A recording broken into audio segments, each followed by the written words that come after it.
Bonjour à tous et bienvenue sur la chaîne de votre liberté. Je suis ravi de vous retrouver pour l'interview du dimanche. Et ce dimanche, vraiment, je suis honoré de recevoir l'un de mes mentors en bourse. Donc vraiment, c'est vraiment un grand honneur pour moi de le recevoir. Alors, il a une méthode, vous allez voir, un peu décriée parfois, je trouve, de façon injuste sur le YouTube Game. Voilà, on connaît, il y en a certains qui nous disent, voilà, c'est bien les plus-values et encore les plus-values. Voilà, il va nous montrer que lui, finalement, c'est possible de vivre de ses investissements. Donc, pour moi, c'est ça, encore une fois, le plus important, c'est de montrer qu'on peut être libre grâce à ses investissements. Et il va encore une fois nous le prouver par rapport à son expérience. Donc, vraiment, j'espère que ça va vous inspirer aussi. Donc, je suis ravi de recevoir Bertrand de la chaîne YouTube Revenus et Dividendes. Bertrand, bienvenue.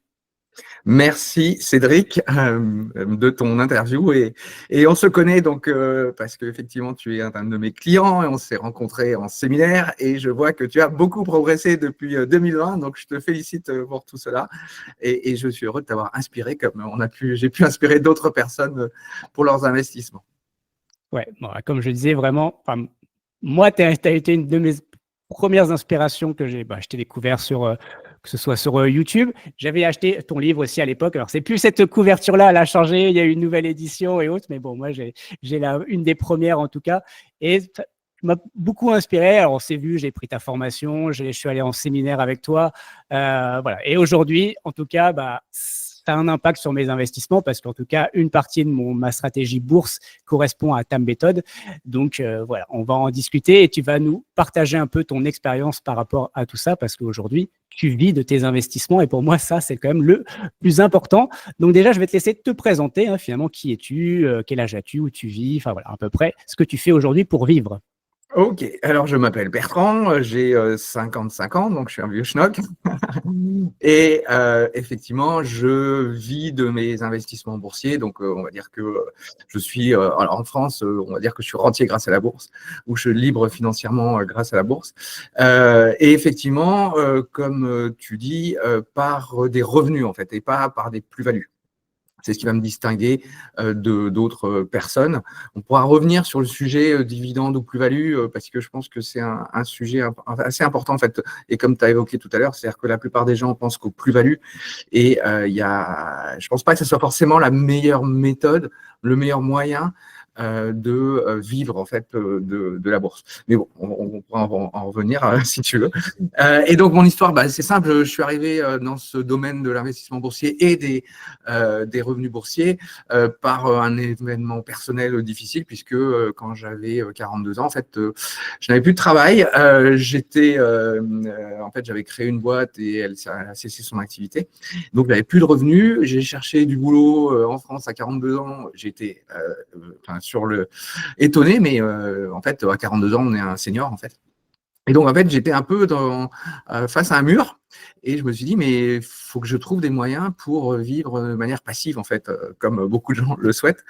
À cette époque-là, alors comme j'avais plus de salaire, j'avais plus de revenus, l'immobilier, c'était hors de question pour moi. Alors, il n'y avait pas tout ce qu'on appelle le crowdfunding, ce que tu fais toi aussi à l'époque. Donc, on était en 2012. Donc, en fait, j'avais pas ces opportunités-là. Et donc, en fait, je me suis retrouvé au pied du mur et je me suis dit, qu'est-ce que je fais ? Et en fait, je suis arrivé petit à petit sur la bourse comme moyen d'y arriver, en particulier en lisant beaucoup ce qui se passe aux États-Unis. Donc, c'est là où vraiment j'ai eu l'inspiration, la méthode, le machin, combien on peut gagner, comment, avec quel type d'action, etc. Et après, j'étais quand même aussi confronté à un autre problème, c'est que j'avais pas de capital disponible. Alors, j'ai fait un truc que personne ne recommande et peut-être un peu risqué, mais bon, j'avais pas d'autre choix.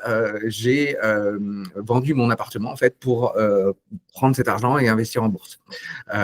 Donc, ce qui fait qu'aujourd'hui, en particulier, je suis locataire et pas propriétaire. Donc voilà comment je suis allé dans le grand bain. Les premières années, ça a été un peu difficile puisque j'ai fait des erreurs, mes revenus ont baissé, etc. Mais j'ai retravaillé le sujet, j'étais persuadé que ça pouvait marcher, qu'en gros, on pouvait avoir des revenus stables, sûrs, en croissance. Et au bout de 3 ans, finalement, j'ai trouvé la bonne méthode et le bon schéma que tu connais pour justement en vivre concrètement de revenus boursiers. Ok, bon, on va aller après dans les détails avec plaisir. Quel était ton ton objectif à ce moment-là, alors c'était il y a 10 ans, 10-12 ans, quel était vraiment ton objectif par rapport à ça? Bon, j'avais compris, c'était de remplacer ton salaire, mais du coup, ça représentait à peu près combien à cette époque-là? Ah non, enfin, c'était pas de remplacer mon salaire parce que tout de suite, j'ai pas pu remplacer mon salaire. C'était d'avoir un revenu stable en croissance sûre qui dépend pas des autres en fait. Voilà, c'était d'abord ça. Clairement, j'ai pas pu avant 10 ans remplacer mon salaire, mais au moins j'avais un revenu au départ qui est équivalent un peu plus que le SMIC. Maintenant, concrètement, j'ai plus de 40 000 euros de revenus par an, mais au départ c'était ça, parce qu'en fait la méthode, tu la connais en fait, c'est que ça prend du temps en fait. Donc c'est ça le sujet. Mais donc au départ, mon objectif n'était pas d'avoir un salaire élevé, mais d'avoir un minimum de salaire qui me permette de vivre en fait, même si c'était pas beaucoup, etc. C'était ça le but. Et je savais, en fait, je le savais dès le départ, que ça prend du temps. Donc c'est ça un peu le sujet, pour avoir encore une fois quelque chose de sûr, hein, c'est pas, mais en croissance. Donc voilà. Mais pas du tout aléatoire, comme par exemple peuvent être les gens qui vont rechercher de la plus-value, où ça c'est extrêmement aléatoire. Ok, bon, ton objectif, c'était de vivre, de faire vivre ta famille et tout. Donc, tu avais un enjeu quand même par rapport à tout ça. Et c'était un peu finalement ton pourquoi tu devais aussi aller charbonner et essayer de trouver des solutions. Et voilà, enfin, clairement, tu as une famille et en général, Voilà. ça motive un peu quand même. Pour être totalement transparent, au début, en fait, j'ai fait mes investissements, j'ai vendu mon appartement, etc. Mais j'en vivais pas, en fait, parce que tu le sais très bien, un des éléments clés, l'effet de levier, ça va être le réinvestissement des revenus, des dividendes en particulier. Et donc, en fait, concrètement, j'ai recherché du boulot. Donc, j'ai pas tout de suite vécu de mes investissements. Concrètement, j'ai investi en 2012 et j'ai pu en vivre minimum avec pour ma famille autour de 2017, voilà. Mais au départ, j'étais comme toi un peu plus qu'un SMIC, ça me faisait pas vivre, ça faisait pas vivre mes enfants. Donc voilà, donc ça prend du temps et en fait, il y a eu une période quand même où j'ai cherché du travail, j'ai été au chômage, j'ai trouvé un truc, j'avais été viré, voilà. Donc en fait, c'est pas au départ tout de suite que et en fait, moins tu l'utilises l'argent au départ pour en vivre, plus tu vas gagner après, en fait. Plus ça fait boule de neige et autres. En gros, tu nous as un peu expliqué, mais tu as investi uniquement dans la bourse ou tu avais quand même touché un peu à autre chose avant ou entre-temps? Non, j'avais uniquement investi en bourse. Et en fait, j'ai un peu de mal à investir même aujourd'hui, j'ai un peu de mal à investir autre part qu'en bourse. Je trouve ça tellement puissant, génial, en fait, moi, ce que je fais, c'est que par contre, en bourse, j'explore plein de domaines. Au départ, j'étais extrêmement axé sur les dividendes. Depuis 2021, je fais aussi des options. Voilà, et ce qui est aussi assez intéressant et super. Encore une fois, moi, chaque fois qu'on me dit c'est dangereux, il ne faut pas y aller, c'est le truc. Ah bon? Ah, ok, bon, attendez, je vais regarder ce qu'il faut faire. Parce que c'est toujours un truc comme ça.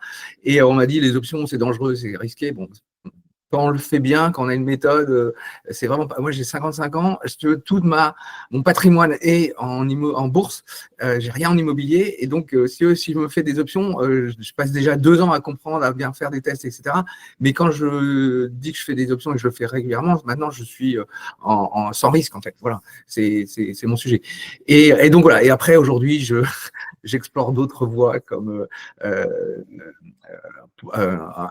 investir en bourse avec de l'argent qu'on n'a pas, donc c'est-à-dire faire des emprunts, etc. Donc, mais ça, j'en suis au début, voilà, et je teste. Mais voilà, donc pour répondre à la question, non, je suis 100% mon patrimoine en bourse et j'ai pas de velléité de faire de l'immobilier, du crowdfunding, etc. Je vois que c'est tellement puissant que en comparant les choses, j'ai du mal à penser qu'on peut avoir mieux que la bourse. Ok. Et quelque chose, par exemple, qui ressemble un petit peu à la bourse, la crypto, est-ce que c'est quelque chose sur lequel tu touches ou pas aujourd'hui? Alors en fait, oui, mais en fait, je considère ça comme de la spéculation en fait. C'est-à-dire que j'ai investi, alors je vais te donner très clairement les chiffres, j'ai investi entre 2019 et 2020 1 000 euros et aujourd'hui j'ai 15 000 euros. Tu vois. Mais pour moi, c'est comme les gens qui veulent faire des plus-values. En fait, c'est dans un objectif de plus-value. Donc, c'est un truc, je sais pas, j'en fais rien, etc. Bon, ça marche. Mais pour moi, c'est de la spéculation. J'ai mis quelques sommes comme ça. Si ça vaut zéro, c'est pas grave pour moi. Mais on est dans les cryptos, pour moi, dans un objectif de plus-value. Et ça, moi, je sais pas faire, sauf garder très longtemps, etc. Tu vois. Mais en fait, je fais pas ça pour en vivre, en fait. Voilà. Ok, bon, bah, alors concentrons-nous sur la partie boursière, parce qu'on a compris que finalement c'était vraiment l'essentiel de tes investissements. Mais Donc, parce que je suis dans un objectif de vivre des investissements boursiers, tu vois. La crypto, je ne peux pas en vivre parce qu'il faudrait que je fasse du trading, de machin, etc. Ça, je ne veux pas, quoi. Je ne sais pas faire. Et ça ne m'intéresse pas. ok, pas de souci. Il en faut pour il en faut pour tout le monde. Donc, quand tu as vendu du coup, on a compris, tu avais vendu ton appartement pour avoir un capital de départ et du coup investir. Il était du coup de combien ce capital au départ? Oui, au départ, il était 300 000 euros. Et en fait, les revenus que j'ai aujourd'hui, c'est avec ce capital de départ. Donc, quand je dis que j'ai 44 000 euros, enfin 43 000 cette année, l'année dernière, de revenus boursiers, c'est encore une fois, c'est pas quelque chose. La première année, je devais avoir 25 000, tu vois. Donc, c'est quelque chose, ça a doublé, mais on parle de 2012 et là, on est en 2025. Donc, c'est 13 ans d'investissement, quoi. Mais en fait, cette notion du temps, elle est fondamentale, en fait. Et tu sais, on avait posé une question à Warren Buffett, on lui a dit, mais pourquoi les gens n'investissent pas comme vous? Et en fait, il avait dit, mais à Jeff Bezos, il avait dit, mais en fait, vous vous rendez pas compte, les gens ne veulent pas s'enrichir lentement. Et ça, je sens, ça c'est vrai, quoi. C'est difficile pour les gens de s'imaginer dans 12 ans, et pourtant, voilà, enfin, c'est pas très loin, 12 ans. Non, mais puis bon, pourtant, il y a beaucoup de gens qui disent investir pour la retraite. Donc, c'est quand même en général sur un temps long. Mais ouais, en effet, ils veulent du résultat tout de suite parce que sinon, bah, au moindre crack, au moindre effondrement, bah, ils switchent complètement de méthode. Enfin, c'est la peur aussi, hein, c'est fait pour. Mais voilà, je pense qu'en effet, parfois, c'est un peu. La... En Est-ce que fait, c'est en lié à fait, notre éducation financière aussi? Je sais pas. non, mais en fait, je pense qu'il y a un truc, contrairement à ce que les gens reconnaissent ou ce que la plupart des gens cherchent, en fait, ils cherchent des émotions avec la bourse. Alors, tu connais ma méthode, c'est vraiment, je dis, ne faites rien. Et ça, mais c'est d'un chiant. C'est super chiant. Passez beaucoup de temps à choisir les bonnes actions, etc. Mais après, faites rien. Et ça, en fait, il n'y a pas d'adrénaline, tu vois ce que je veux dire. Alors, c'est un avantage parce qu'en fait, tu es sûr de gagner un tel montant, à telle date, etc. en fonction de ton investissement. Mais par contre, c'est pas forcément très intéressant. C'est même très chiant, très inintéressant. Donc, je pense que, tu vois, si on te prend sur YouTube, tu n'as que des chaînes où les gens te disent achetez ci, achetez ça, ça va monter, ça va baisser, ou en tout cas, c'est une opportunité, c'est pas une opportunité. Ouais. Mais pourquoi? Parce que c'est rock'n'roll, quoi. C'est ouais, ça va, ça va. Sauf que la réalité, les stats le prouvent, les résultats le prouvent. 95% des gens perdent de l'argent avec ce que j'appelle le trading. Alors, les gens, ils vont te dire c'est pas du trading, j'achète à 2 mois, je vends tous les 2 mois. Bah oui, mais pour moi, c'est du trading. Donc voilà, donc c'est pas du tout rigolo, il n'y a pas d'émotion. Alors ça convient à certaines personnes, mais il faut savoir que c'est un peu, entre guillemets, à faire de la bourse pour ne rien faire. Je pense que c'est contre-intuitif pour des gens. En fait, pour des gens qui investissent déjà en bourse. Il paraît que les meilleurs investisseurs, c'est les morts. Hein, donc, Non, moi, il faut. c'est pas pareil, c'est des études ont été faites sur le sujet.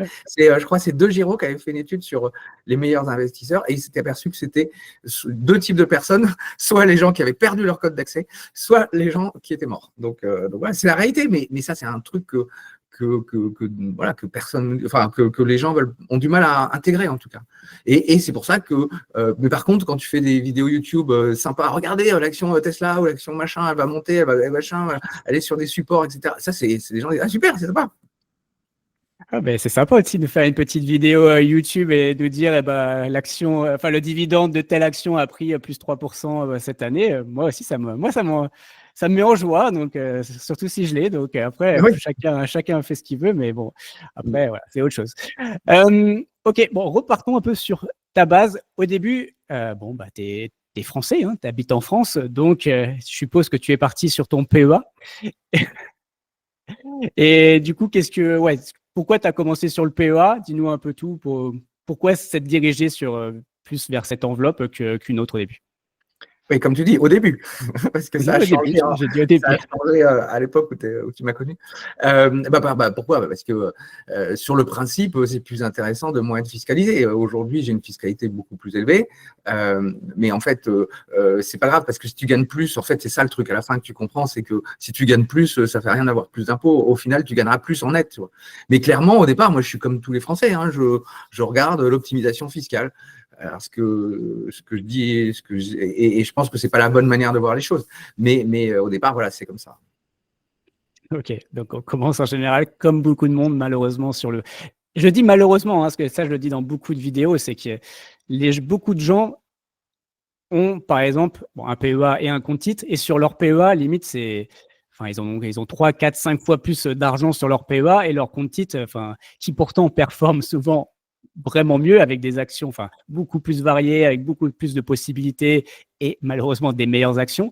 Et pourtant, c'est souvent l'enveloppe la plus petite dans leurs investissements, ce qui est quand même assez paradoxal. Tout ça parce que il y a la carotte fiscale derrière. Et moi, je dis souvent, quand il y a une carotte fiscale derrière, et ben, c'est que, en tout cas, l'État n'est pas perdant. Ça, c'est une certitude. Donc, voilà.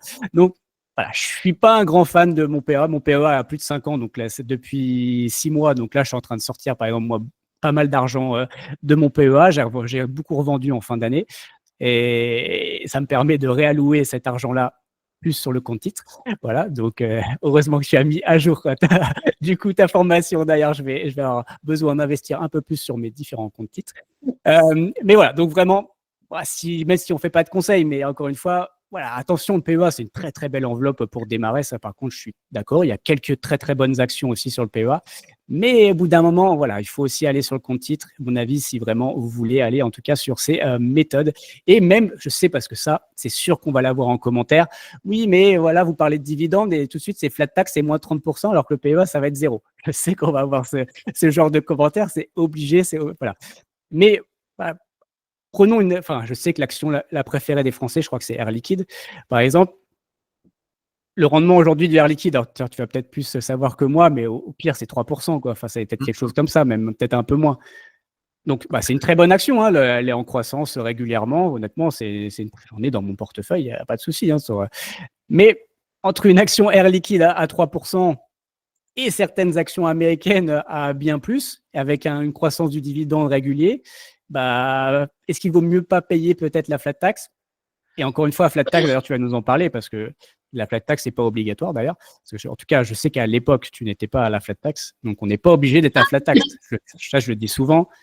Flat tax, c'est défavorable pour 85% des foyers français. Donc, encore une fois, il faut bien l'avoir en tête que ce n'est pas, c'est l'option par défaut, mais c'est pas une option obligatoire.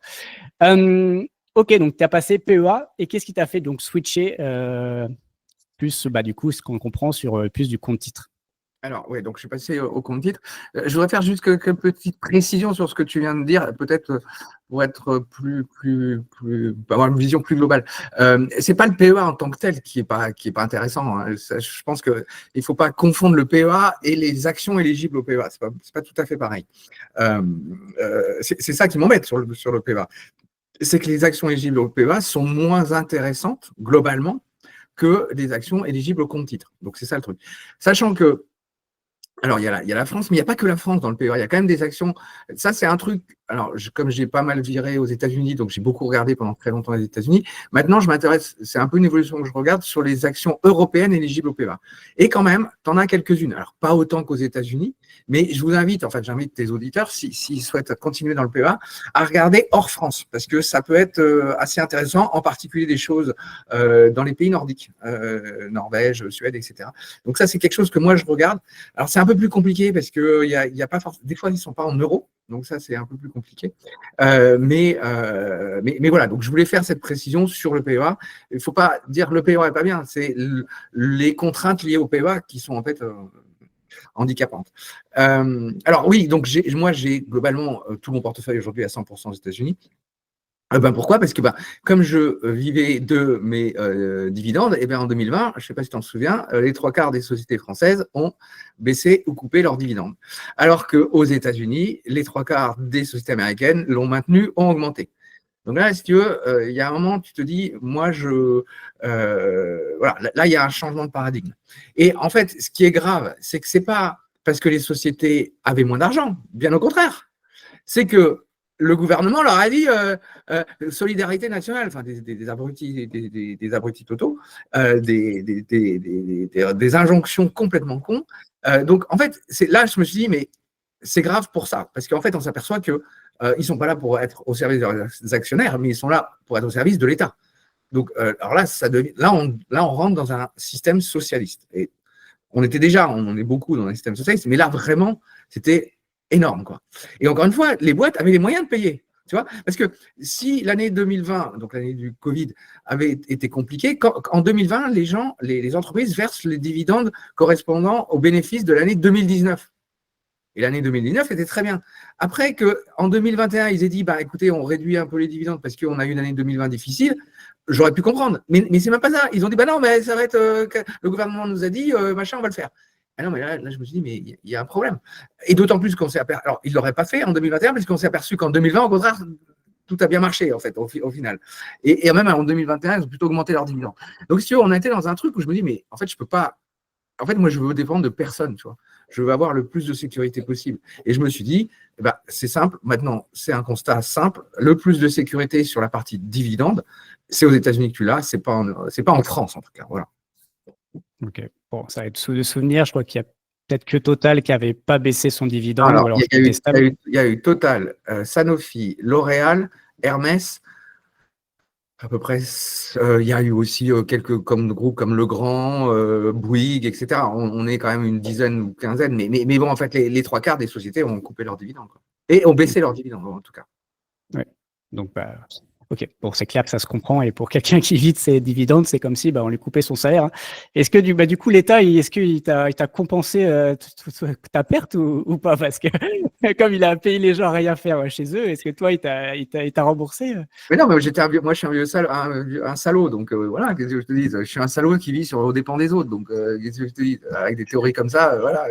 Ah non, mais tu es très content que je ne reçoive rien, tu vois. Alors, ce qui est en plus, donc déjà, ça n'a aucun intérêt. C'est pas parce que tu réduis les dividendes que tu vas avoir plus d'argent. Et bien au contraire, en fait, le premier bénéficiaire des dividendes, c'est l'État. Il faut quand même Donc en fait, tu t'aperçois, mais c'est des abrutis, mais à un niveau. C'est-à-dire que les mecs, ils t'interdisent un truc qui va baisser un peu leur déficit qu'ils ont déjà bien creusé, etc. Mais tu te dis, mais on est dans quel pays? Alors qu'aux États-Unis, les boîtes, alors l'État d'abord, mais les boîtes disaient, écoutez, c'est compliqué, mais on sait que beaucoup de gens vivent des dividendes, donc on va tout faire pour maintenir les dividendes. En fait, tu avais un discours complètement inverse, quoi. La solidarité, c'était les boîtes qui disaient, on va vous promettre qu'on va vous aider, en fait. Et en France, mais c'est le truc inverse. Et en fait, l'État se tire une balle dans le pied en réduisant ses impositions sur les dividendes, parce que justement, les dividendes, c'est des impôts pour l'État. Et c'est vraiment le truc, mais tu te dis, mais on est dans quel monde, quoi? C'est vraiment le truc. Moi, je ne veux plus entendre parler. Donc, je ne veux plus entendre parler d'Action française de manière générale, tu vois, globalement. Ok, bon, t'en parles, du coup, on va en parler maintenant. J'avais prévu de le voir un peu après, mais pourquoi, selon toi, les dividendes, justement, sont décriés en France, alors que, justement, tu viens d'en parler, aux États-Unis, c'est plutôt l'inverse, quoi. Enfin, il y a beaucoup d'Américains qui le mettent dans leur 401k. Enfin, c'est quelque chose qui est dans la mentalité américaine. Et pourquoi, nous, en France, le dividende, franchement, on le voit à chaque début d'année, c'est le record sur les dividendes dans le CAC 40. Enfin, voilà, et c'est le mal absolu. Enfin, ces entreprises-là qui versent des dividendes, c'est une honte. Enfin, et encore une fois, tu viens de le dire, c'est qu'un des premiers bénéficiaires des dividendes, c'est l'État français. Donc, il cherche de l'argent, apparemment, l'État français en ce moment. Donc, il devrait être content de recevoir de plus en plus de dividendes. Pourquoi vraiment il y a cette mentalité, selon toi, en France, le dividende, c'est mal? Alors, il y a plusieurs choses. Déjà, politiquement, c'est parce qu'on est un pays socialiste. Voilà. C'est-à-dire que, dès que tu vois ce qu'ils font aujourd'hui sur les entreprises, la taxe pour les grandes entreprises, il faut quand même voir de quoi on parle. L'État français est en train de faire une taxe pour les grandes entreprises à 35% des bénéfices. Aux États-Unis, elle était à 25, elle est en train de passer à 15%. Donc, tu es dans un monde, mais complètement différent. Aux États-Unis, moins d'impôts, c'est plus de business. En France, je sais pas. Non, mais parce que c'est des incompétents. En fait, c'est des incompétents, des politiciens. Donc, en fait, ils cherchent parce que taxer les entreprises, en fait, pour les Français, c'est bien. alors qu'ils ne comprennent pas que c'est eux, en fait, au final. Je veux dire, taxer une entreprise, c'est comme taxer un ménage. Donc voilà, donc politiquement, tu as cette vision socialiste, même par des gens de droite comme Bayrou. Hein. Les mecs de droite en France, c'est des mecs de gauche, en fait. Hein. Donc, en réalité, c'est ça. Donc ça, tu as le premier point. Et la différence avec les États-Unis, c'est quand même une différence fondamentale. C'est qu'aux États-Unis, il n'y a pas de système de retraite par répartition. Donc, on est dans un système de capitalisation. Donc, en fait, tout le monde a besoin en fait de ces dividendes. En fait, le système a besoin pour justement générer les retraites des salariés, d'avoir en tout cas des dividendes, mais pas que. Hein, c'est globalement que la bourse augmente, sachant que les dividendes sont responsables de 30 à 40 ou 50% de la performance boursière en général. Donc le dividende, là-bas, c'est pas un gadget, c'est en fait un revenu pour les citoyens américains. Et quand tu sais que 50 à 60% des citoyens américains investissent en bourse, tu comprends le truc, contre 8 à 10% pour les Français. Oui, non, c'est quand même c'est quand même une différence assez notable, quoi. C'est vrai que le Français a peur du risque. Enfin, si on a vraiment une aversion au risque. En fait, peur du risque, faut arrêter de dire ces conneries-là. La bourse, c'est pas risqué. Non, mais je veux dire, la bourse, ce n'est pas risqué. Reprends toutes les données sur. Après, c'est risqué sur. Oui, un jour. Ah oui, ça a baissé aujourd'hui. Je n'ai même pas regardé le marché. Ah oui, ça a baissé la semaine dernière. Ah oui, ça a baissé le mois dernier. OK. En fait, plus tu prends l'horizon de placement, 10 ans, d'accord, 10 ans, c'est rien. En fait, sur 10 ans, c'est pas risqué du tout. Il n'y a jamais de perte, en tout cas aux États-Unis, sur n'importe quelle période de 10 ans. Alors, quand tu investis en bourse pour ta retraite, je veux dire 40 ans, excuse-moi, mais il ne faut pas dire que c'est risqué. Ces trucs-là, la notion de risque, il faut que ça soit mesuré, quoi. C'est pas un truc absolu, quoi. Oui, après, c'est dans notre culture, malheureusement, mais c'est en effet, enfin, tu regardes tous les charts de la bourse, peu importe, sur du long terme, c'est limite, c'est ce qui performe le mieux et enfin, il y a presque zéro perte de risque. Enfin, c'est quand même assez hallucinant. Encore plus sur, bien sûr, sauf si vous avez investi sur Orange et Eurotunnel, quoi. Mais après, ça, c'est à vous aussi de faire de vos propres recherches et pas d'investir sur des sociétés où l'État est dedans. Attends, je précise que même en ayant investi parce que j'ai fait une vidéo l'année dernière sur les 2 pires actions du CAC 40. Alors, je n'avais pas mis Eurotunnel, j'avais mis Orange et Engie. D'accord. Donc, 2 boîtes d'État, machin. Alors, une boîte d'État, c'est le pire de tout parce qu'ils en ont rien. Et même en ayant investi dans ces boîtes-là, en ayant des boîtes qui ont un cours de bourse inférieur, donc sur 10 ans, les dividendes font que vous n'avez même pas perdu d'argent. Okay. C'est ça le truc, c'est que même les dividendes sont. Une boîte comme Orange, il faut comprendre un truc, 70 à 90% de la performance d'un investissement dans Orange, c'est les dividendes. Le cours de bourse ne représente que 30, 20, 30, 40% de la performance. Donc, c'est énorme en fait. Donc, les dividendes sont bien plus que vont te permettre d'avoir de la performance aussi là où tu n'en as pas forcément sur le cours de bourse. Ok, très bien. Bon, tu vois, même si même Orange, finalement, on peut gagner avec Orange. Parce que les gens ne voient pas les dividendes, en fait. C'est ça le truc. Parce que quand tu regardes, on va voir, tu connais comme moi, tu vas sur les cours de bourse, tu vas sur Yahoo Finance, tu vas sur Google Finance, tu n'as que le cours de bourse. Mais ce n'est pas la réalité d'un investissement.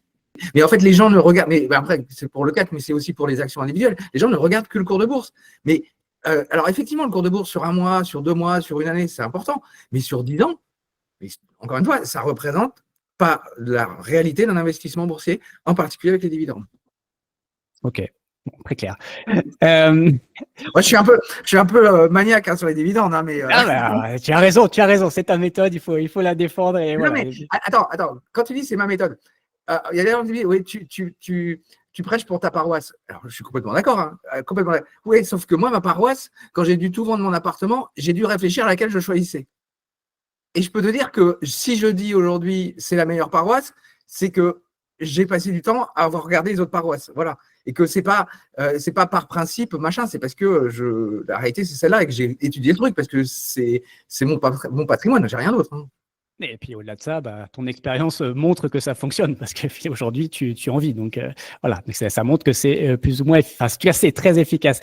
Est-ce qu'aujourd'hui, c'est vraiment 100% dividende ou tu fais quand même quelques arbitrages plus-value? Non, je ne fais pas d'arbitrage plus-value. Je m'en fous complètement. Je m'en fous complètement. Non, alors c'est pas 100% dividende parce que justement, c'est une partie aussi option. Oui, on va parler après. Voilà, donc c'est pas. Mais par contre, alors là, vraiment, savoir si le cours de.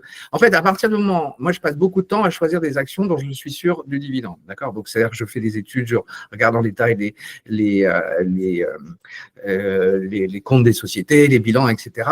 Dans ma formation, et donc dans ma formation, je présente à mes clients, en fait, cette liste très particulière de 100 actions qui sont les meilleures. Et quand je dis meilleures, c'est qu'elles sont sûres. Donc, à partir du moment où ce travail de fond est fait et la sélection très drastique est faite, moi, je m'en fous que le cours baisse ou monte, c'est pas mon sujet. Mais en tout cas, je sais qu'il ne s'écroulera pas de 30, 40, 50%, parce que sinon, le dividende, c'est qu'il y aura un risque sur le dividende. Donc voilà. Et d'ailleurs, voilà, ça n'arrive pas, en fait. Mais donc, je regarde que le dividende et la sûreté du dividende, parce que c'est en fait ce qui va me payer, en fait. Donc, en gros, tu fais de l'arbitrage seulement s'il y avait, par exemple, une coupure du dividende ou une baisse du dividende ou voilà, quelque chose comme ça. Mais en fait, je fais tout et je passe un temps fou pour trouver les actions où il n'y a pas ce risque-là. Ou en tout cas, ce risque est très, très limité. Ok, très clair. Et du coup, on va parler d'options maintenant. Alors, très transparent, je n'y connais strictement rien. Donc, et je pense qu'une grosse partie des gens ne connaissent rien aux options. Donc, est-ce que tu peux nous en dire un peu plus? Qu'est-ce que les options et comment on peut gagner de l'argent avec des options? Encore une fois, dans les grandes lignes, bien sûr. Ouais, alors, ouais, c'est un peu plus complexe. Les options, en fait, c'est ce qu'on appelle des primes d'options, d'accord? Alors, on va faire un parallèle assez simple. Est-ce que tu as une assurance habitation? Bien sûr. Ok. Donc, pour ton assurance habitation, elle est obligatoire d'ailleurs. Tu payes ce qu'on appelle une prime d'option, d'accord? Une prime d'assurance, d'accord? Et qui est-ce qui, selon toi, gagne plus d'argent, l'assurance ou toi? Je pense que c'est l'assurance. Ouais. Et ben voilà. Et donc, les options, ça va être pareil. C'est-à-dire que toi, tu vas te mettre comme assureur, mais sur la notion d'action. Et donc, tu vas recevoir une prime, en fait, contre le droit pour l'autre personne de, s'il y a un accident, on va dire, comme pour ton assurance habitation, toi, tu dois payer l'autre. D'accord. Et en fait, le truc, c'est comme les assurances, c'est-à-dire que alors tu te dis, mais c'est risqué. Ouais, mais est-ce que ton assurance, elle prend des risques chez toi? Bah, je pense pas. Hein. Enfin, elle prend peut-être sur une personne en particulier, mais sur un volume, clairement, elle ne prend pas de risque. Hein. C'est exactement ce que tu viens de dire. C'est-à-dire qu'en fait, la question, c'est pas, tu vas avoir un peu de risque sur une action ou une opération d'option particulière, mais en fait, sur un volume important, tu maîtrises ce risque, en fait. Voilà, c'est exactement ça. Et donc, en fait, tu vas recevoir de l'argent et cet argent, c'est des revenus, je considère que c'est des revenus boursiers. Voilà. Ce n'est pas des revenus de dividendes, mais c'est des revenus boursiers. Alors, après, fiscalement, c'est un peu différent parce que tu as évoqué un point tout à l'heure intéressant. La fiscalité des options, ça va être des plus-values, tu vois, alors que la fiscalité des dividendes, c'est la fiscalité des dividendes, comme son nom l'indique. Et en fait, elle n'est pas forcément à 30%, comme tu l'as dit tout à l'heure, puisque moi, je suis au barème, donc je suis à 24%. Ok. Donc, en effet, c'est plus intéressant. Tu as gagné 6% et surtout là, bientôt. Non, je crois qu'elle n'est pas passée, la loi finance. On n'est pas passé encore au 33% et 37,5% pour les très, très riches et autres. Mais peut-être qu'elle va passer un jour. Hein, donc, c'est juste, mon avis, c'est pour l'année prochaine. Hein, mais bon, en général, ils en parlent une année avant pour nous préparer et après, voilà, ça passe. C'est ça. C'est pour ça qu'il faut partir à l'étranger, c'est ça? On va en parler juste après, notamment. Avec plaisir. Ok, donc aujourd'hui, les options, ça représente à peu près combien de pourcents à peu près sur tes En fait, revenus? moi, je double à peu près mes revenus grâce aux options. Ok, donc aujourd'hui, c'est une grosse part. Mm-hmm. Ok, hyper intéressant. Ça marche. Et bien justement, très bonne transition. On va parler un peu expatriation. Parce qu'on parle voilà, des lois. On a compris que tu n'étais pas forcément aligné avec les politiques socialistes de ces 40, 45 dernières années. As-tu déjà pensé à l'expatriation? Non. Alors, pourquoi? Tu viens de voir avant notre interview là, j'étais avec ma fille il n'y a pas longtemps. J'ai pas pensé, je n'y pense pas en fait. Parce que bon, alors c'est clair qu'il n'y a pas que l'argent dans la vie en fait. Voilà, c'est ça. Moi j'aime. Alors je sais que toi tu peut-être y songes, mais moi je n'ai pas que l'argent dans la vie. J'ai mes parents qui sont en France, j'ai mes enfants qui sont en France.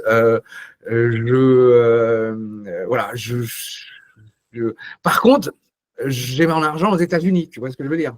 Voilà, c'est comme ça que je vois les choses. Mais j'irai pas à l'étranger. J'ai trop d'attaches en France. Et puis j'aime beaucoup ce pays. J'aime beaucoup les Français de manière générale. J'aime beaucoup la nourriture. J'aime beaucoup l'environnement. J'ai beaucoup de plaisir à y être.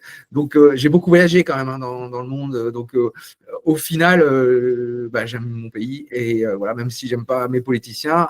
Et puis encore une fois, il n'y a pas que l'argent. Donc voilà. Donc après.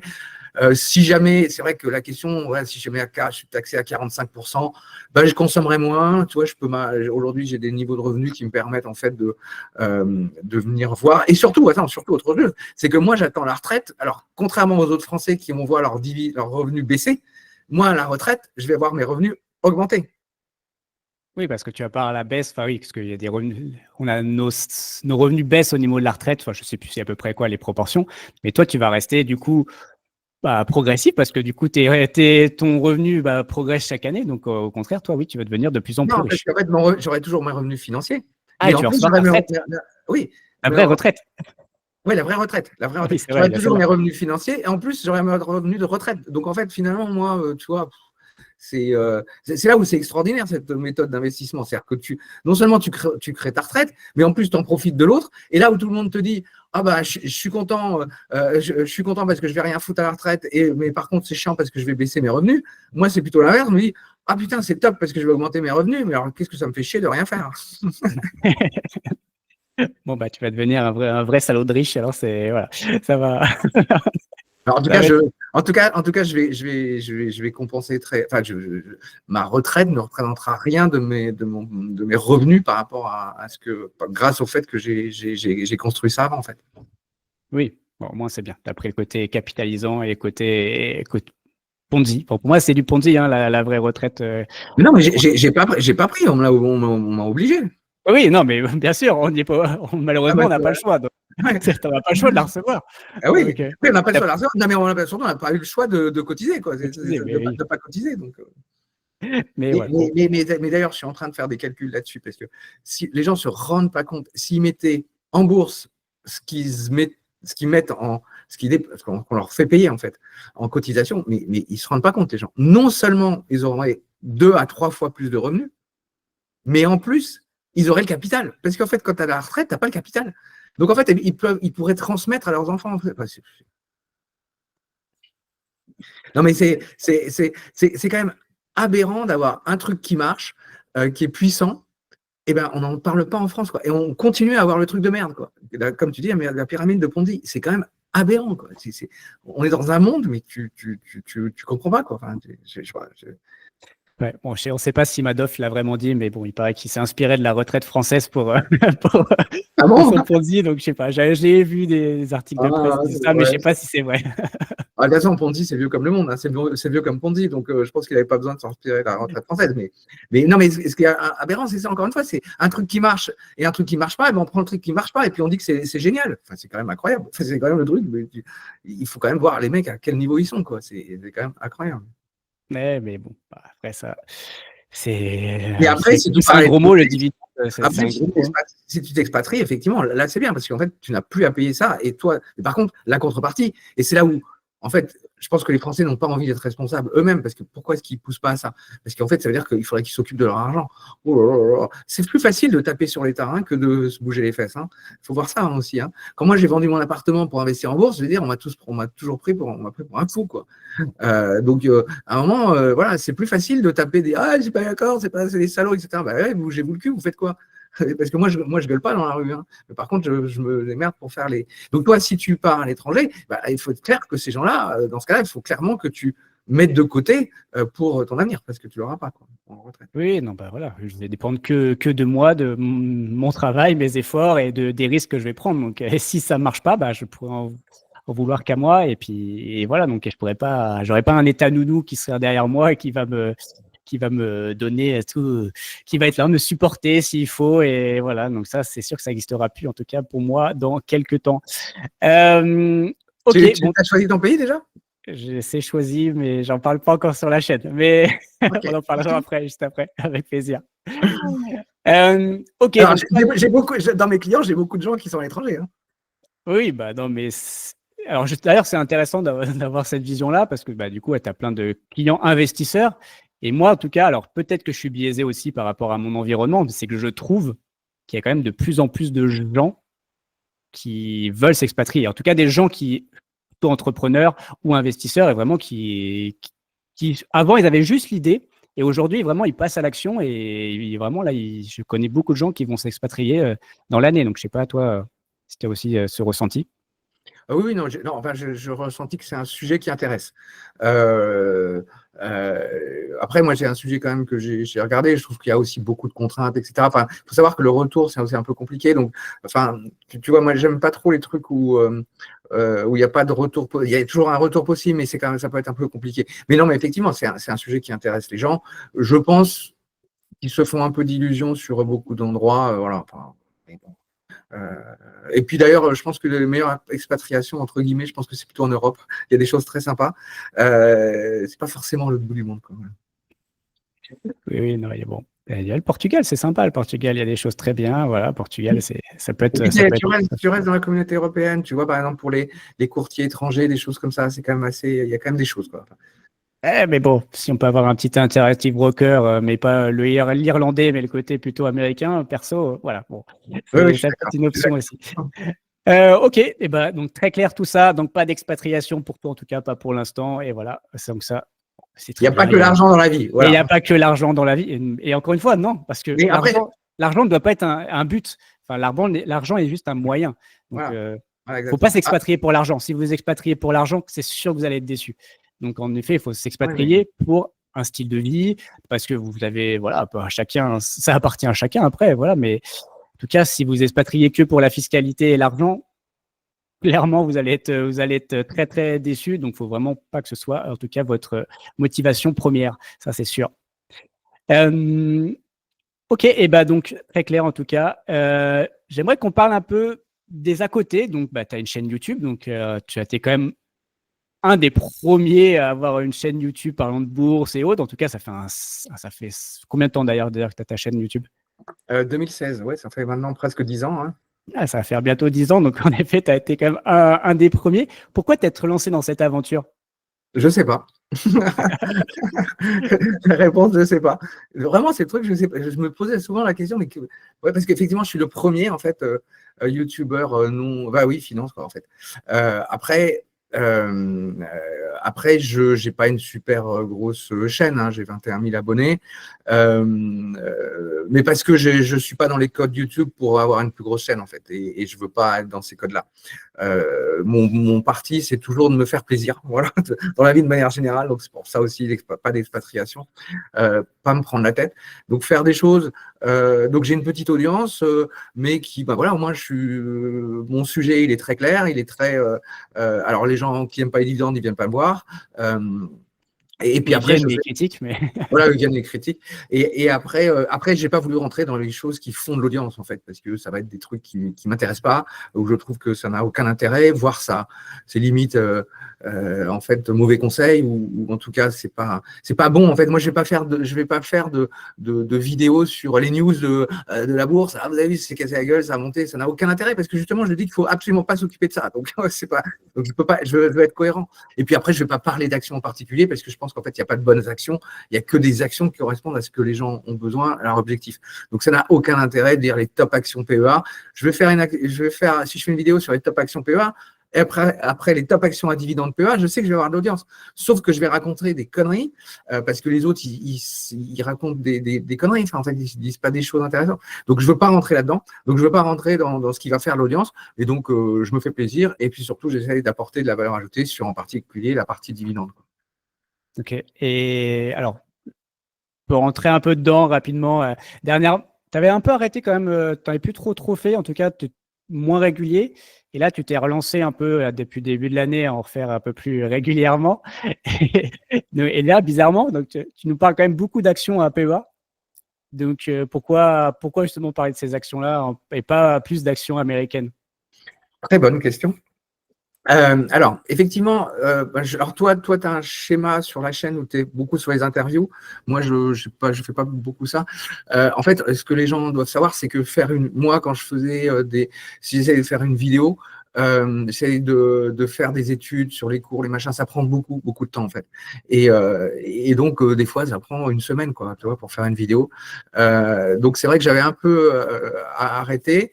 Et maintenant, justement, j'ai trouvé un process, si tu veux, on en reparlera après, pour un peu automatiser ça. Donc, pourquoi je fais des vidéos, pour répondre à ta question, pourquoi je fais des vidéos sur les actions françaises? Parce qu'en fait, mon objectif, c'est de me faire connaître, en fait. Donc, me faire découvrir en tant que première chaîne sur les dividendes en France. Ce que je suis d'ailleurs d'une certaine manière. D'ailleurs, mon site aussi était le premier site d'information sur les dividendes. Voilà, donc ça, c'est un objectif de cible, en fait, de niche, tu vois, de nicher, on va dire de branding, si tu veux. Globalement, tu sais un peu ce que c'est. Donc voilà, donc je veux être perçu comme cela. Ce qui est le cas, mais voilà. Et en fait, concrètement, pourquoi je fais des vidéos sur les actions françaises? Je pense que tu as la réponse. Oui, parce que malheureusement, les Français, c'est ce qu'ils veulent voir et entendre, quoi. Si tu commences à parler je n'ai pas d'action américaine comme ça en tête, mais ouais, forcément, ça va un peu moins leur parler, quoi. Parce que c'est exactement ce que tu disais au départ, les Français sont dans le PEA, point final. Donc, ils sont dans le PEA, ils veulent payer moins d'impôts, et donc, ils cherchent les actions françaises. Et plutôt que d'avoir une vision… Et si je faisais des actions américaines, et tu sais très bien qu'il y en a des très belles, etc., j'ai pas d'audience, en fait. Voilà. Donc, si tu veux, autant faire des vidéos où tu as l'audience. Après, mon truc, c'est de dire, voilà, venez chez moi, et puis après, je vais vous dire, mais attendez, il n'y a pas que les actions françaises. Donc, c'est ça et c'est pas sur YouTube que je fais ce discours-là, parce que j'ai pas le temps de le faire. Je le fais quand même beaucoup sur YouTube. J'en ai parlé en particulier dans mes lives privés. Mais globalement, si je fais des trucs… En fait, il y a une grosse différence sur YouTube entre ce dont les gens ont besoin et ce que les gens demandent. Voilà. Donc, moi, je vais faire ce que les gens demandent. Et après, mon rôle, c'est de leur dire, mais ouvrez vos chakras.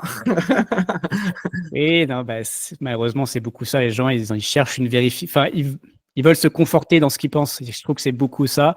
Et malheureusement, un peu moins ouvert aussi à d'autres propositions. Et quand ça va à l'encontre de ce qu'ils pensent, c'est vrai que parfois, c'est un peu complexe. Et bon, encore une fois, à ma petite échelle, je le vois parfois. C'est dans les commentaires. Bon, après, voilà, ça appartient à chacun. Heureusement, encore une fois, c'est une généralité, mais il y a beaucoup de gens qui sont très, très ouverts. Et puis finalement, c'est vraiment cette audience-là, en tout cas, qu'on essaye de capter, à qui parler, parce que c'est ça l'intérêt aussi, quoi. Oui, non, c'est vrai. Après, si je faisais on va parler d'une belle action américaine, même à dividende, qu'on a entendu un peu parler, mais si je fais une vidéo sur United Health, tu vois, personne ne va me regarder. C'est que ce truc, quoi. Ce mec, il me parle de quoi? Et pourtant, c'est une super action pour plein de raisons. Mais j'aurais pas d'audience. Donc, à quoi ça sert de parler dans le vide? Il y a un moment où tu te dis, moi, mon idée, c'est plutôt derrière. Regardez, moi, je vais vous parler des dividendes. Je suis spécialiste. Donc, regardez BNP. Là, c'est une action de dividende. On va parler en détail de dividendes BNP. Et moi, je vais montrer ce qui peut être intéressant dans le dividende BNP, sans le conseiller, sans dire que c'est une bonne action, etc. Puis après, je leur dis, regardez, on peut peut-être aller voir ailleurs, on peut peut-être faire d'autres choses. Mais tu peux pas continuer à convaincre des gens qui ne veulent pas être convaincus, tu vois ce que je veux dire? Oui, bon, et BNP a baissé son dividende en 2020, donc voilà. C'est pas une bonne idée. Très clair. Voilà, mais je peux. En fait, il faudrait que je dise, regardez, ça sert à quoi d'investir dans BNP alors qu'aux États-Unis, ils n'ont pas baissé leurs dividendes, des élections équivalentes, etc. Sauf que là, ça va être très long, ça va être machin, et je ne peux pas tout dire dans une vidéo comme ça, donc je vais faire des choses intéressantes. Encore une fois, ça va être du branding pour dire, regardez, je connais le sujet. Voilà. Et si vous l'avez plus loin sur le sujet, rejoignez-moi. Ok, bon, très clair.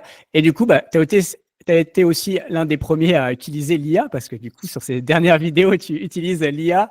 Déjà, je trouve ça, honnêtement, il faut vivre avec son temps, donc c'est très, très bien. Et l'IA vraiment s'améliore aujourd'hui. Pourquoi avoir fait ce choix? Justement, alors d'abord, l'IA, oui et non. C'est-à-dire que je ne fais d'IA que la partie vidéo, en fait. Tout le fond jamais je ferai une vidéo le texte généré par l'IA, quoi. Oui, tu as fait un texte ChatGPT que tu as copié-collé dans l'IA et tu n'as rien fait.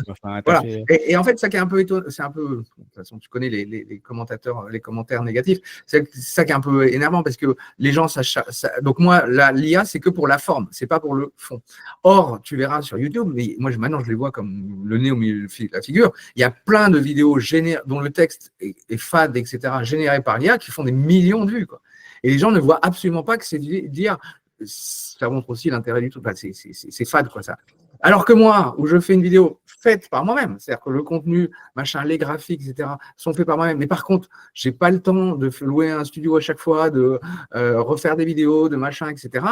Où là, je fais générer par l'image, enfin, oui, ma présentation par l'IA, je me prends dans la gueule, voilà, c'est l'IA. Après, comme je te l'ai dit auparavant, je pense que, et comme tu l'as dit tout à l'heure, au départ, ça choque, d'accord, mais ça choque des gens qui ne sont pas intéressés par le contenu, en fait. C'est là où c'est étonnant, parce que même moi, des vidéos générées par l'IA, j'apprends des choses, tu vois. Je rentre dans le détail d'actions que j'aime pas forcément, donc je vais pas regarder ces actions en détail. Mais là, même moi, j'apprends des trucs. Alors, quand tu te prends des commentaires, c'est de la merde, etc., tu te dis, les mecs, mais ils en ont rien à foutre, en fait, du contenu, parce que le contenu, il est intéressant, il y a des graphiques intéressants, etc. Et c'est là où tu te dis, ça fait rien, c'est comme ça, les mecs, ils veulent ou ils veulent pas. Et en fait, plus je fais de vidéos IA, en plus les commentaires négatifs, en fait, ils sont plus là, quoi. Ils ont compris, bon, Bertrand, on va pas se divertir avec Bertrand, on va pas voir des trucs. C'est du divertissement, tu as le dit de bon mot, voilà, c'est ça. voilà, donc si tu veux divertissement, oui, c'est pas chez moi. Alors, tu as craché sur ta haine parce que en fait, tu n'as rien à foutre dans la vie et que tu es un haineux. Et donc voilà, donc c'est ton problème. Mais une fois après, en fait, tu t'aperçois qu'en fait, il l'accepte de plus en plus, quoi. Et finalement, aujourd'hui, je sens que plus je vais aller, plus je vais m'améliorer. Moi, je vais faire, je vais améliorer les choses. Et en plus, je pense que les gens qui regarderont ma chaîne, qui seront là, que des commentaires, ne s'attacheront plus à l'IA, mais au contenu qui encore une fois, est assez, enfin, j'espère, intéressant. Même moi, je découvre des trucs. Donc, sur les dividendes d'actions françaises, quoi. Tu vois, comme, typiquement, BNP, tu t'attends pas, j'ai découvert ça, tu t'attends pas à ce que ça soit une action qui ait une croissance des dividendes de plus de 10% par an, quoi, 12% par an.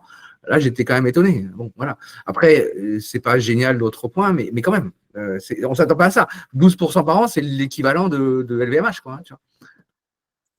Mais bon, ces deux actions, encore une fois, ont baissé leurs dividendes en 2020, donc on ne sait Voilà, jamais. exactement. C'est pas Si pour ça Mélenchon passe en 2027, personne qui aura un dividende chez eux.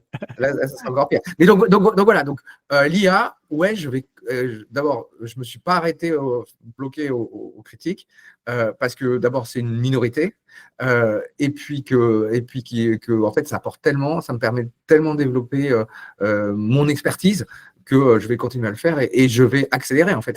Exactement. Ma question, c'est qu'aujourd'hui, j'arrive à faire 2 vidéos par semaine, j'aimerais bien passer à 4, quoi, tu vois. Ouais, bon, c'est bien. Enfin, moi, je préfère que tu passes plus de temps sur finalement le contenu que finalement la forme. Enfin, encore une fois, c'est quand même le plus important. Mais bon, encore une fois, si vous voulez vous défouler et voir du show, voilà, allez voir Tammy En tout Cabral. cas, regardez mes vidéos, mes dernières vidéos, enfin celle de février 2025, vous verrez, le contenu, c'est moi. Par contre, la forme, c'est de l'IA. Et voilà, vous verrez. En fait, il y a aussi beaucoup de gens qui ne voient pas que c'est l'IA. Hein, non, c'est vrai. Après, honnêtement, si on écoute type podcast, bon, on s'en rend pas du tout compte. Hein, donc, ah oui, c'est ça, oui, c'est ça. C'est quoi, hein. Tu as tout à fait raison sur ce côté, parce que moi, je t'écoute aussi un peu type podcast. J'ai pas les images, etc. Et moi, j'écoute beaucoup de vidéos de YouTube sur type podcast. Et en fait, je pense que dans ce cadre-là, il y a beaucoup de gens qui le font. Dans ce cadre-là, l'IA n'a pas d'impact énorme, en fait. Non, aucun, clairement. Après, créer de l'image parce que c'est YouTube et qu'il faut que ça bouge, faut qu'il y ait de l'image. Mais bon, après, plus important, encore une fois, c'est ce qui est dit. Hein. Enfin, en tout cas, selon moi, clairement.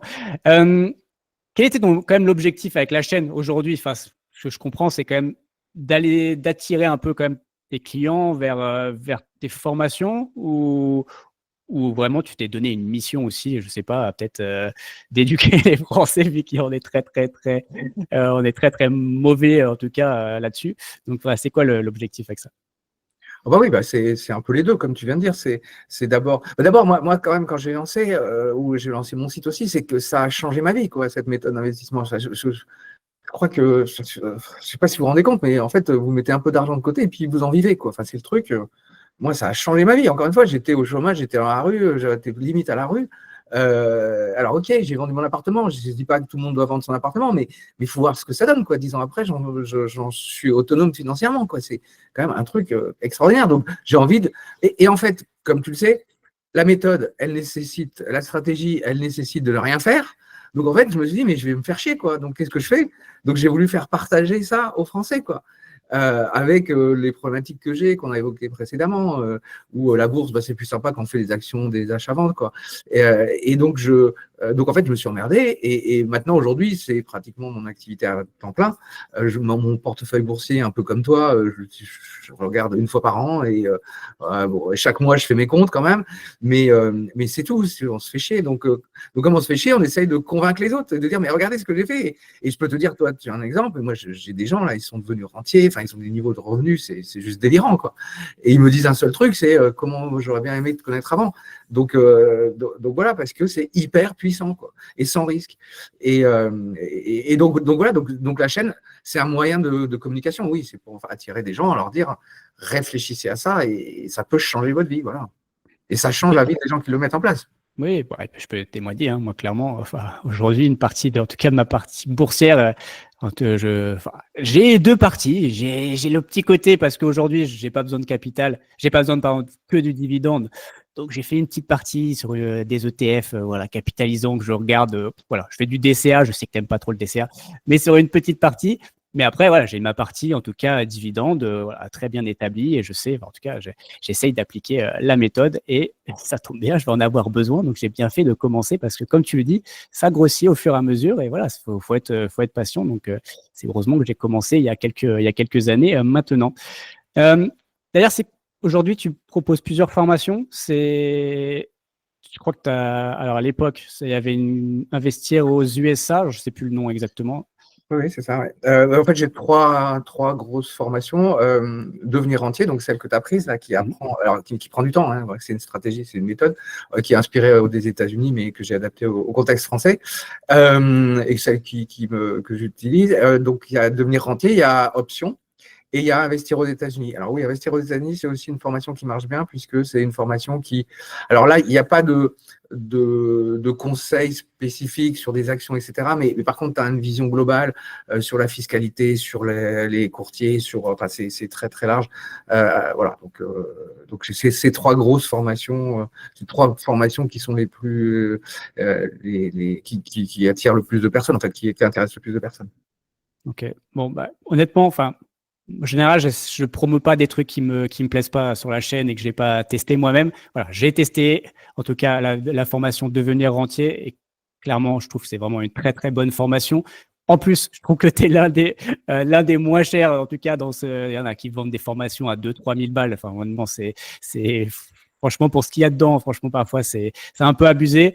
Donc voilà, en tout cas, bon, j'ai négocié avec Bertrand une petite ristourne, on mettra un petit code bonus en dessous de la vidéo. Voilà, n'hésitez pas à aller voir la vidéo, encore une fois, si vous voulez suivre la méthode et apprendre la méthode et devenir rentier avec vos dividendes. Parce que clairement, encore une fois, c'est vraiment la meilleure méthode pour, en tout cas, pour devenir rentier, comme l'indique du coup, le type de la formation et clairement en vivre, quoi. Alors que ce soit encore une fois, chacun a ses objectifs. Peut-être que vous travaillez pour votre retraite, peut-être que vous voulez du coup vous mettre un peu de beurre dans les épinards pour quand il y aura les études des enfants. Peu importe votre objectif, encore une fois. Mais voilà, pensez en tout cas à investir. Et pour moi, en bourse, c'est clairement la meilleure solution parce que si vous restez encore sur la méthode plus-value, ok, oui, on sait que la bourse, ça évolue, ça grandit, mais en fait, qu'est-ce que vous allez faire après? Il va falloir revendre, il va falloir faire du trading. Enfin, en gros, mentalement, c'est juste hyper difficile. Enfin, c'est juste ce qu'il y a le plus compliqué. Donc là, c'est en train de vous présenter une méthode où genre, vous n'avez rien à faire. Il faut appliquer la méthode, il faut comprendre.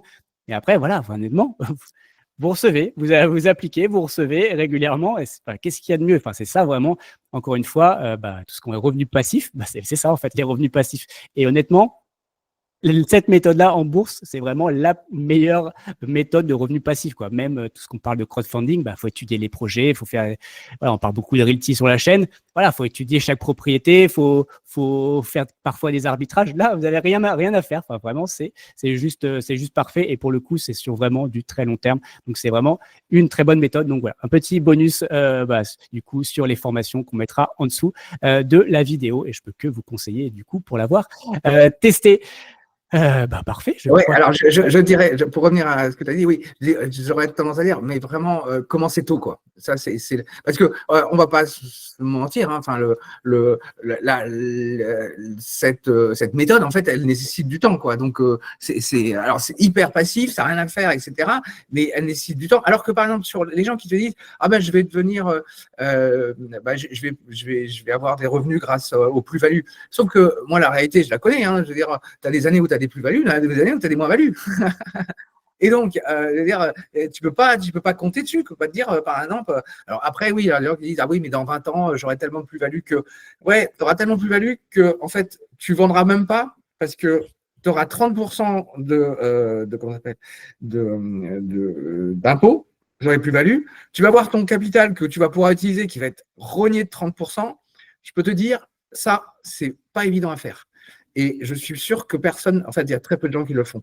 Sachant en plus qu'aujourd'hui, on a une fiscalité sur les plus-values de 30%, mais merci, on est en France. Alors toi, c'est plus ton cas, ça va plus être ton cas, mais qu'est-ce qui vous dit qu'on ne sera pas à 45% de plus-value? Et donc là, la liberté financière, veut dire, personne n'utilisera. Hein. Non, bah, c'est clair. Et puis, T'imagines, clairement, se baser sur des à hypothèses 45% de que plus-value, l'État va être sympa avec vous, pas sûr, quoi. tu es à 45% de plus-value, tu as fait 300 000 euros je sais pas, tu as investi petit, tu as fait 300 000 euros de plus-value, donc tu as un capital de 400 000, on va dire. Bah, je veux dire, ton capital, il passe tout de suite à 200, 250 000, quoi, je veux dire, pour en vivre, quoi. Et là, on dit, ah bah oui, non, mais c'est top, on t'a fait des plus-values et tu es libre. Ben non, parce que là alors que la stratégie d'investissement dès le départ dans les dividendes, c'est effectivement, vous payez des impôts petit à petit, mais en fait, même avec ces impôts, vous augmentez vos revenus et en fait, vous ne voyez pas et puis ça fait partie du truc et vous avez les revenus à la fin, moins les impôts peut-être, mais vous n'avez pas un coup de massue sur la fiscalité. Et en plus, il faut quand même le dire, dividende, c'est pas dividende ou plus-value, c'est qu'en fait, vous avez aussi les plus-values. Mais en fait, vous n'y touchez pas. Et c'est là où c'est puissant, c'est-à-dire que vous avez votre patrimoine qui augmente, mais vous ne le fiscalisez pas parce que vous ne le vendez pas. Oui, non, mais et puis bon, il y en a beaucoup. Je sais aussi qu'ils vont dire, bah, il y a le détachement, donc l'action LBS et autres. Mais bon, tout ça, c'est gommé, quoi. Enfin, en fait, ça n'existe pas vraiment et clairement, les performances, elles seront mieux avec le dividende, comme encore une fois, vous l'a dit Bertrand. Et puis, comme tu viens de la dire, enfin, clairement, tu fais 200 000 de plus-value, tu dois donner, je sais pas, 80, 90 000 à l'État. Mentalement, tu n'y arriveras pas, quoi. Enfin, mentalement, tu le fais pas. Je sais, moi, j'ai ma femme là, qui est dans ce cas-là. Là, ça devient difficile. C'est très, très difficile. Elles vont pas cette année parce qu'il y a trop d'impôts, machin. L'année prochaine, bah ouais, peut-être. Mais en fait, tu ne vends pas, quoi. Donc, il y a un problème, en fait. Donc, tu es soi-disant libre, mais tu es tellement taxé, machin, et ça te fait quand même comme ça d'avoir tout de suite à payer 30%. Et encore une fois, c'est 30%, mais demain, ça peut être 40 ou 45%. Enfin, il faut voir la réalité des choses. C'est que tu ne fais pas, en fait. Donc, en fait, tu n'es jamais libre, en fait. Tu t'es enrichi, mais en fait, c'est un sujet qui me tient à cœur parce que vraiment, je pense que beaucoup de gens en fait, pensent à la bourse comme enrichissement de patrimoine, valorisation du capital, mais en fait, c'est pas la bonne méthode. Et qu'est-ce qu'il faut faire dans la vie? Il faut profiter de la vie et profiter de son argent et avoir des revenus. Je trouve ça tellement plus puissant. Ben voilà. Quel intérêt de mourir avec un matelas Ça sert à rien d'être le plus riche du cimetière. Hein, donc, clairement, bon, ça c'est une certitude. Et clairement, après, il y en a beaucoup qui veulent rester en France aussi, qui le disent souvent. Bah, en fait, la meilleure méthode, finalement, c'est les dividendes parce que c'est une certitude. Donc, et encore une fois, c'est pas contre la plus-value, c'est-à-dire que tu valorises aussi ton patrimoine. Quoi. Je veux dire, moi, j'ai une performance de 7% par an, ce qui n'est pas extraordinaire, mais voilà, 7% par an, c'est un doublement du capital dans 10 ans. Quoi. Tu vois, tu connais le truc. Donc, il faut quand même voir les choses. C'est pas antinomique, en fait. Bien au contraire. Mais sauf qu'on n'attend pas cette valorisation de capital pour pouvoir en vivre. Quoi. Dès le départ, on construit son truc en disant je veux en vivre et les dividendes vont en faire partie du truc. Mais vous appauvrissez pas. Enfin voilà, vous mettez en place le truc dès le départ sans avoir à avoir de vendre des actions. Parce qu'en plus, vendre des actions, c'est comme tu vois bien, toi, tu as des actions depuis longtemps. Enfin, tu es content de tes actions. Quoi. Alors pourquoi tu les vendrais pour payer je sais pas. Bah ouais, non, si une action elle a performé, et qu'elle est bien, elle te verse des dividendes. Enfin, tu sais, pour moi, le problème, c'est que mes actions, elles versent des dividendes, donc j'ai pas envie de les vendre, encore moins. C'est complètement con. Et donc, tu préfères, donc t'es content d'avoir tes dividendes. Non, mais oui, donc je sais pas clairement pourquoi vendre une action qui me verse mes dividendes. Donc, j'ai pas le cas d'action qui me verse pas de dividendes et autres. Donc, j'ai pas de ce cas-là vraiment. Donc, ça m'intéresse pas trop. Hein. C'est sur cette partie plus-value, c'est plus des ETF capitalisants, mais sur des gros indices et autres. Mais bon, ça c'est autre chose. Mais même, voilà, je serais moins Au bout d'un moment, en fait, vendre, le plus dur dans la bourse, c'est pas d'acheter, bourse, crypto, peu importe. Hein. C'est pas d'acheter, c'est de vendre. Le plus compliqué, c'est de vendre. Donc, parce que c'est ce qui fait appel. Enfin, dans votre tête, c'est ce qui vous. Est-ce que c'est le bon moment? Ah bah non, ça vient de baisser, c'est pas le bon moment. Ah non, mais ça va encore augmenter. Donc en fait, vendre, c'est très, très, très dur. Donc voilà, acheter, c'est facile, hein, honnêtement. Bah, tu cliques, hein, pouf. Ah, ouais, non. Mais vendre, finalement, c'est encore plus compliqué. Donc voilà, parce que finalement, il y a une vraie action de votre part et en fait, vous allez acter bah, soit que soyez bon ou soit que vous soyez mauvais. Et ça, et bah, psychologiquement, c'est très, très compliqué, en tout cas pour l'humain. Voilà. Tout à fait d'accord avec toi. Bon, bah, en tout cas, voilà, bah, j'espère que vous avez été convaincus. En tout cas, bah, allez voir la chaîne, bien sûr, de Bertrand, voilà, même si c'est de l'IA, mais au moins vous allez avoir du très, très bon Il n'y a pas que de contenu. l'IA, il n'y a pas que de l'IA. Pardon, visuellement, si visuellement c'est de l'IA, Non, mais, écoutez-le. non, mais je fais aussi des vidéos hors IA, donc je ne fais pas que ça. Mais c'est vrai qu'en ce moment, là, j'en fais pas mal parce qu'en fait aussi, il y a beaucoup les annonces de dividendes en ce moment. Donc, il y a plein de sociétés à voir. Non, mais Donc, en tout cas, voilà, plein de vidéos. Ça fait encore une fois, voilà, c'est du contenu vraiment solide. Donc, allez-y. Pareil, je vous mets encore une fois en commentaire, du coup, eh ben, le petit bonus aussi pour ces formations. Voilà, donc, n'hésitez pas. Et du coup, eh ben, on se voit dans une prochaine vidéo. Allez, ciao. à bientôt. Merci.